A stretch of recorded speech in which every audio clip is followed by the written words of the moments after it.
one of the most hated waves of Bionicle sets, the Bionicle Stars. These were the final wave of sets before Bionicle G1 ended. So do these sets deserve the hate that they get? Or are they actually much better? Let's discuss, let's weigh in, let's figure out the truth. Are they bad? Or are they brilliant?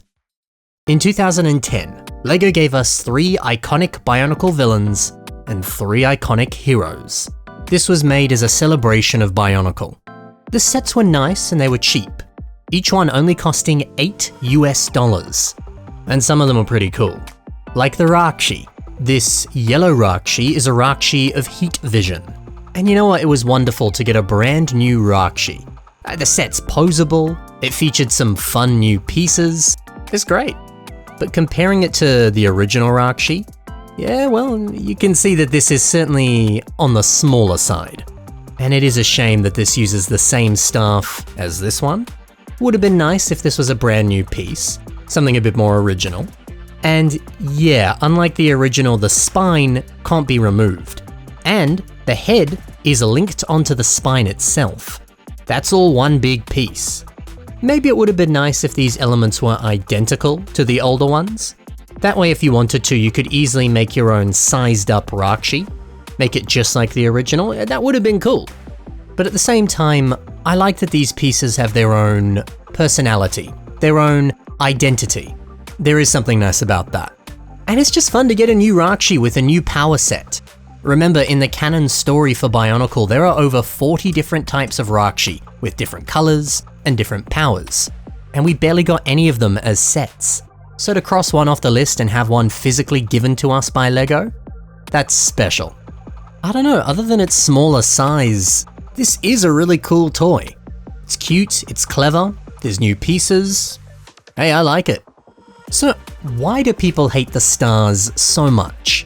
Well, let me read you a quote that comes directly from the Bionicle wiki. That'll shed some light. It says the following: "This line was widely considered one of the worst Bionicle lines by the fanbase, with many believing it to be a weak ending to the storyline. People criticized the simplicity of the sets, comparing them to the Matoran figures from 2008, as well as the Ogori figures from 2009. Yeah, look, I hear that. Most of these characters, like Gresh, for example, they have been scaled down and simplified. They're not exactly an improvement. It does feel like a bit of a downgrade. I mean, how much cooler would this wave of sets be if each of the sets was big, packed full of pieces, gigantic? Come on, that would have been sick. Finishing Bionicle G1 with a bang, with big, bold, beautiful designs. That does sound way better. But I don't know, I don't think that these are necessarily bland and boring. If we do compare them to some of the 2009 Ogori sets, yeah, the basic frame is roughly the same. But it is nice that some new armor pieces were introduced. They kind of spice up the design of the limbs and the torso. Sadly, not every Stars set has that luxury, sadly. But an effort was made to improve upon this very simple design. And I think these changes do make it feel a little bit more special. Plus, a set like Gresh actually looks dope. I love that this gave us recolors of Gresh's iconic pieces. The mask and the weapons. Yes, the original marbled colors are quite nice, but they are a little bit harder to use with other pieces. The simplicity of the lime and the silver gives this so much more practical application across many different color schemes and themes. And that's a very good thing. I would argue that these recolors are better than the original, at least from a building point of view. And let's not forget, Gresh's blades are sick. You can have them like this, or take them apart, put them together, and you get yourself a nice shield. Or split them apart again and turn them into 2 handheld swords. Bro, I'm so glad this piece came back in a new color. It's so good. And hey, speaking of recolors, the Skrall is up next. Now, this series certainly celebrates iconic characters from Bionicle. A lot of that makes sense. Maybe you're pushing it with Gresh, he was a little too new to be iconic, but he certainly left an impact on the community and a lot of people like that set, myself included. But is the Skrall iconic? Well look, I like the character, I was happy to see him come back, but I feel like you could have replaced this with maybe a Borok. That certainly would have been more iconic. Whether or not it's iconic, the set is still pretty solid. It captures enough of the original set's vibe, and it just looks good. But he's lime instead of red. Maybe you'd argue that's a little bit disappointing. Maybe they should have stuck with red. But actually, I like this change. Already before this set came out, we'd seen so many variants of the Skrall species. You have your leader class, your warrior class. There's so many different visual styles for how this species can look. So to get one more added to the mix, it makes things feel so much more diverse. It builds the world. It makes things feel rich and real. I like that. Oh, and mate, to get Kopaka's sword in all black? Beautiful. What a great recolor. And the next stars set, Nektann. He's a Paraka, or rather a Skakdi, which is the species of each of the Paraka. See, once again, this fleshes out the different species of the world. We get another cheeky glimpse of what this species really looks like. Different interpretations, different variants. It's lovely. Now, a lot of people confuse Nektann for Vizok, but in fact they are different characters, which again, it's nice.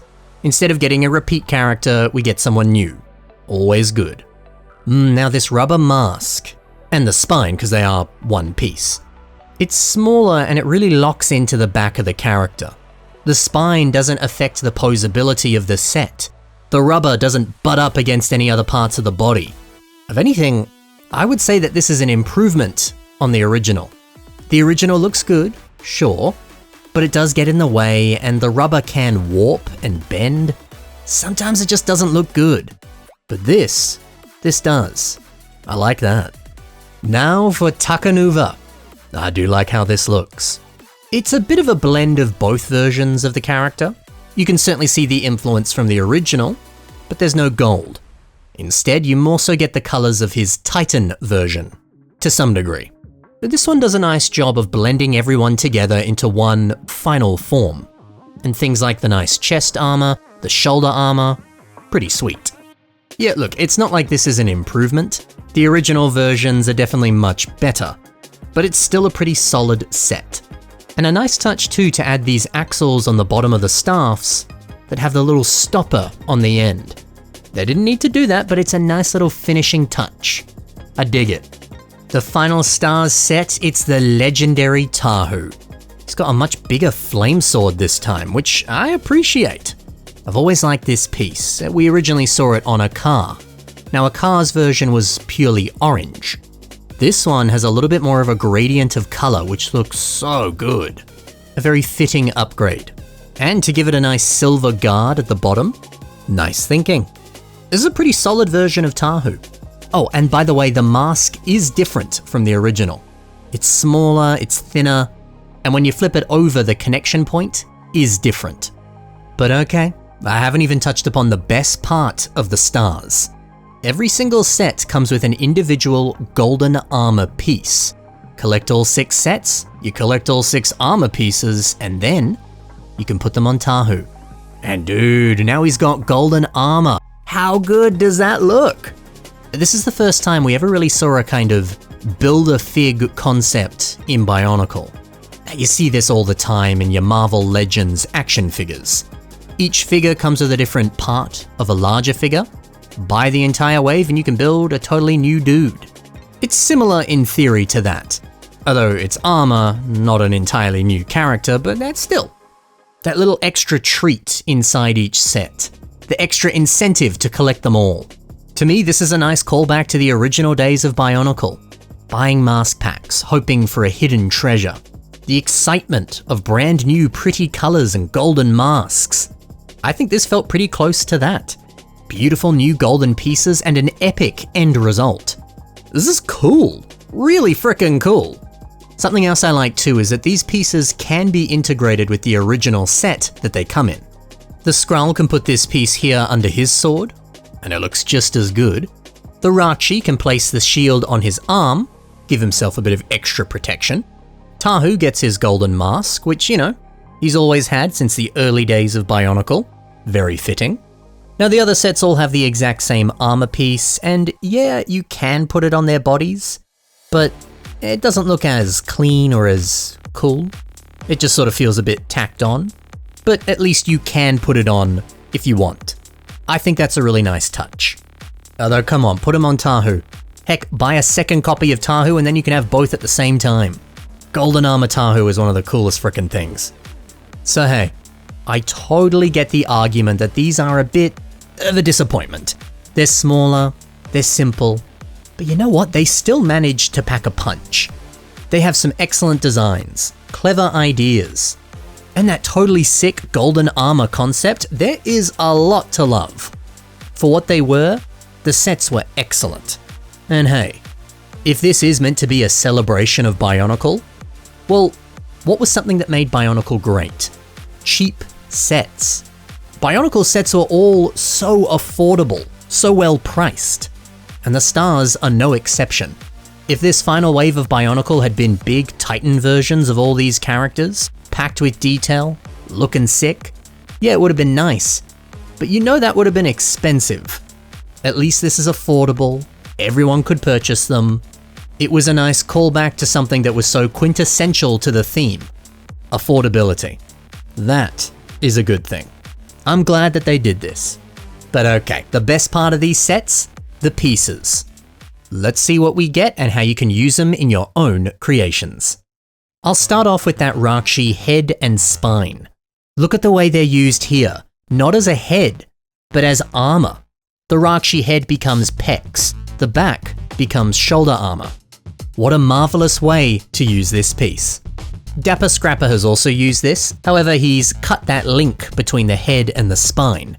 Now you've just got the head. And yeah, okay, it's cutting pieces, it's a little sacrilegious, but you can't deny the end result is gorgeous. It is a lot easier to use this piece when it's like this. Gresh comes with this lovely armor piece, and Endon465 has used it here on a revamp of Kongu. It totally looks like he's taken the leaves and vines from nature and integrated it into his armor. It's a nice touch, and a great use of the piece. Oh, but I like what Kraken Bonks has done, turning it into a nice face. I love that. He's got little pincers around his mouth, and then the other spikes kind of flow back into horns. Oh mate, it looks good as a face. Now what about Tahu's flame? Well, keep using it as a flame, but not a flame sword, as a flame thrower. Now that is a nice weapon. I'm telling you man, this is such a good piece. Takanuva's armor element is up next, and I've seen a few people use this as a face. Alex C. Parson does that. Actually, it kind of looks a bit like a beard in this mock, but it also has some nice facial features.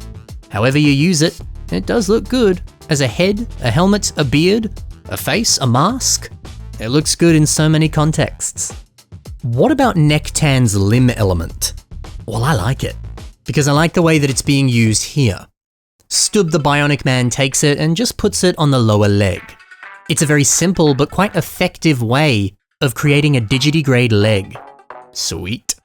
And finally, the Skrall sword in lime green. Well, I really like the way that Garlic Bread has used it on a revamp of this Exoforce set. The colors, the textures, the shape, the feel. It is a nice match for this robotic menace. There's so many ways you can use Bionicle pieces in Exoforce mocks.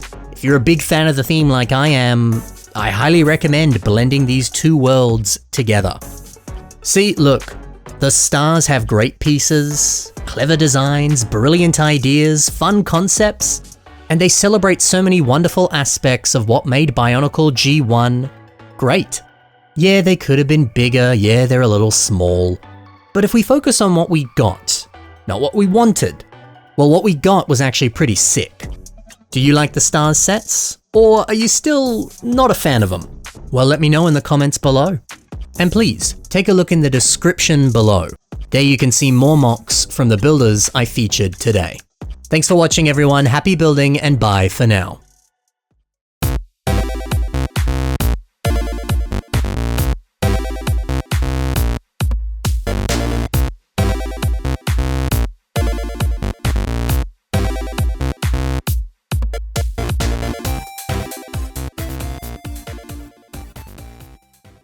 You know what food item sucks? Twizzlers. You expect this big raspberry flavour, but it tastes like nothing. I'm glad we don't have them in Australia.